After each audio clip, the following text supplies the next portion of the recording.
Olá, tudo bem? Estamos nós aqui mais uma vez e agora de uma maneira muito especial, falando sobre os eventos dos nossos dias, especialmente aqueles relacionados a Israel e a tudo quanto está acontecendo no território palestino.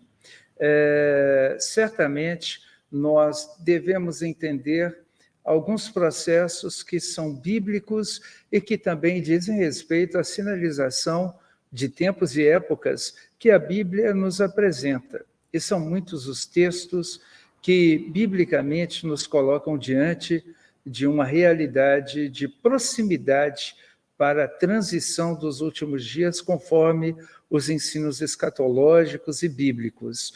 E hoje nós vamos fazer essa conversa com você, nos servindo do material que foi compilado pelo apóstolo Dr. Horácio Silveira, ele promotor de justiça aposentado, pastor e presidente de honra das comunidades batistas Betel, em toda a região do sudoeste do Paraná e também no oeste catarinense.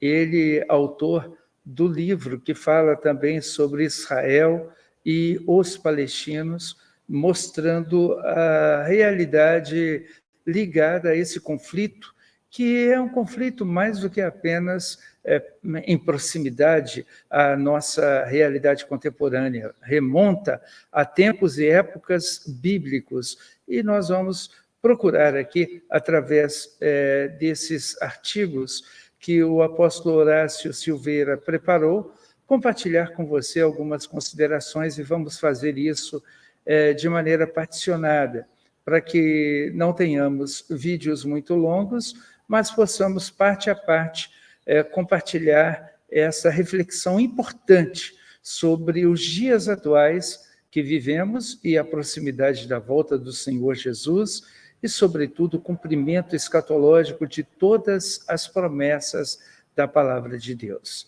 Vamos orar pedindo a Deus que nos ensine e nos fale também através desta reflexão tão importante. Pai, sabemos que o assunto é sério, é urgente, é desafiador e nós certamente precisamos ter graça, sabedoria, direção do Senhor para podermos tanger os aspectos que dizem respeito a esse conflito que hoje sinaliza a proximidade dos dias finais e também a tudo que está acontecendo em nossa geração. Nós te pedimos que o Senhor nos ilumine, nos dirija e use os nossos lábios, abrindo olhos e ouvidos espirituais. Cala, pois, aquele que pretende colocar as suas conjecturas e revela a tua perspectiva sobre tudo isso que ocorre. É o que nós te pedimos, no nome de Jesus. Amém. Muito bem, o apóstolo Horácio compartilha conosco algumas questões e eu começo nesta primeira parte a considerar onde estão as origens do conflito árabe-israelense e quais serão os propósitos daqueles que hoje são chamados palestinos.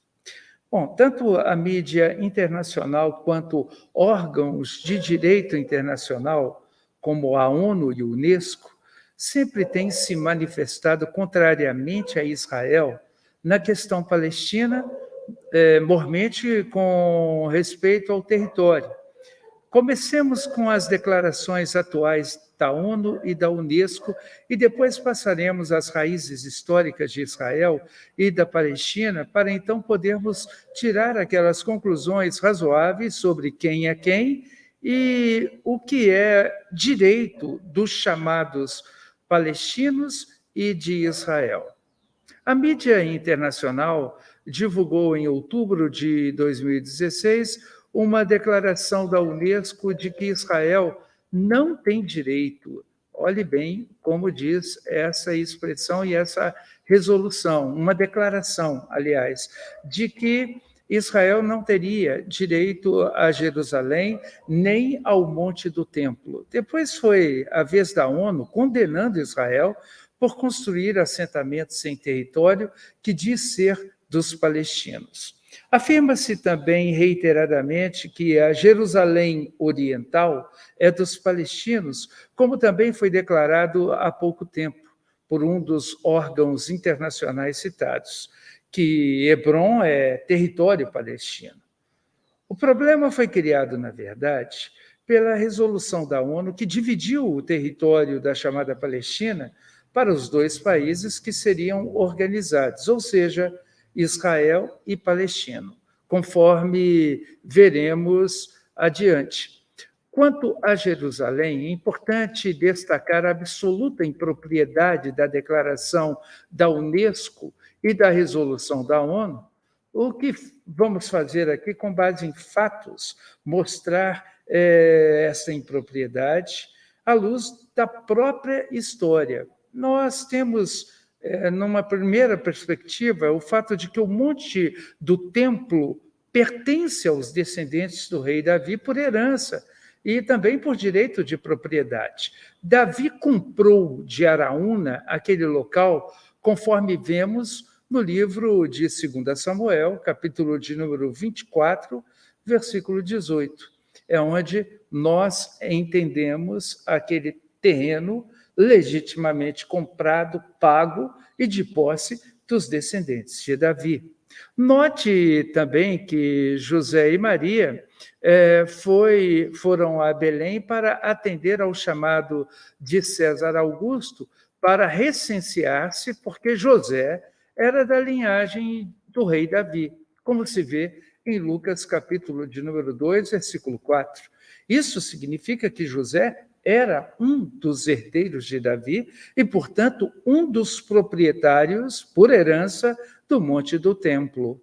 Por conseguinte, Jesus é o proprietário legal do Monte do Templo, pois legalmente é herdeiro de José.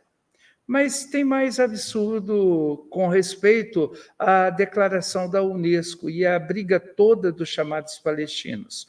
O mundo árabe, olhe bem isso, o mundo árabe nunca teve domínio sobre Jerusalém nos tempos do Antigo Testamento, do Velho Testamento. Aquela região, em especial Jerusalém, já era uma cidade-estado nos tempos de Abraão. Nós lemos isso em Gênesis, capítulo de número 14, versículo de número 18, e também o vemos no Salmo 76, versículo de número 3. A tradição judaica e muitos pais da igreja identificam Salém como Jerusalém e Melquisedeque, o nome cananeu, como seu rei sacerdote.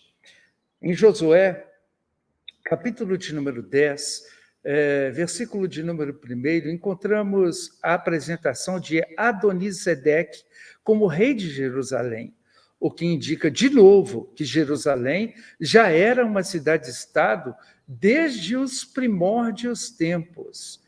Fato é que, por esse aspecto e por essa noção, não encontramos ali uma herança árabe ligada a Jerusalém. Por que a discussão e a pretensão dos árabes em ter posse também de Jerusalém? Tendo em vista que até os muçulmanos possuem uma outra referência espiritual como sua cidade central, no caso, a cidade de Meca, e não de Jerusalém.